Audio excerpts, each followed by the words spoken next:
दन्तं महाकायं तप्तकाञ्चनसन्निभं लम्बोदरं विशालाक्षं वन्देऽहं गणनायकं वन्देऽहं गणनायकम्।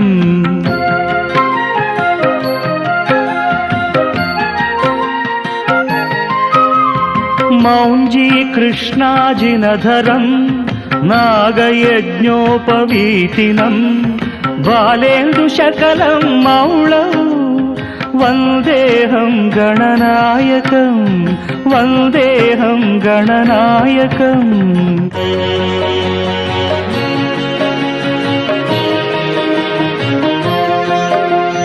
चित्ररत्नविचित्राङ्गं चित्रमाला विभूषितं कामरूपधरं देवं वन्दे।